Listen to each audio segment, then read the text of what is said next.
নমস্কার বন্ধুরা, আজকে আমি আপনাদের সাথে একটা রান্না শেয়ার করতে এসেছি। সেটা হচ্ছে সরপুঁটি মাছের ঝাল।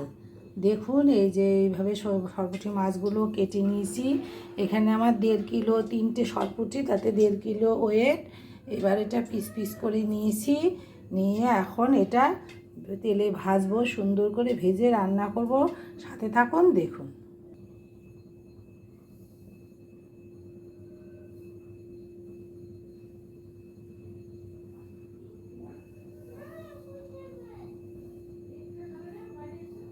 দেখুন, ওই সরপুঁটি মাছ রান্নার জন্য এই যেখানে কাশ্মীরি লঙ্কার গুঁড়ো নিয়েছি, এখানে হলুদ নিয়েছি, এখানে একটু নুন নিয়েছি, এখানে এই যে জিরের গুঁড়ো নিয়েছি, এখানে একটু পেঁয়াজ বেটে নিয়েছি, এখানে টমেটো কেটে বিচি ছাড়িয়ে নিয়েছি, আর এখানে এই যে শুকনো লঙ্কা বাটা নিয়েছি। সাথে থাকুন, মাছ ভাজা দেখাচ্ছি।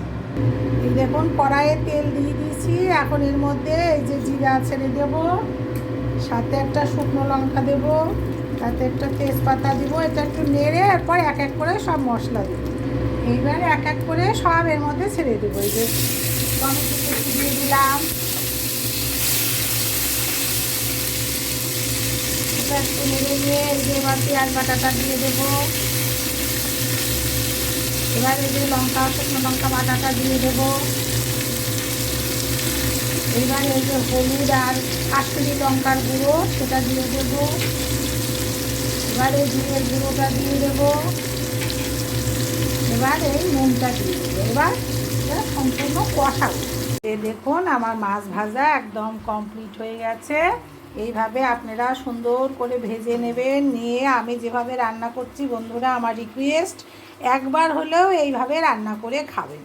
এই দেখুন, আমার ঝোলও ফুটে গেছে। এখন এক এক করে মাছ ভাজাগুলো সব দিয়ে দেবো। এই দেখুন বন্ধুরা, আমার সরপুঁটি মাছের ঝাল একদম রেডি। দেখুন যে কতটা সুন্দর আর কতটা লোভনীয় হয়েছে দেখতে। এমন কিছু তেল মশলা কিছুই দিইনি, যা দিয়েছি সবই আপনাদেরকে দেখিয়ে দিয়েছি। দেখুন, এইভাবে আপনারা রান্না করে খাবেন। আর লাইক শেয়ার কমেন্ট করবেন। আমি নতুন নতুন বন্ধু চাই। আজকের মতো তাহলে টাটা, বাই বাই।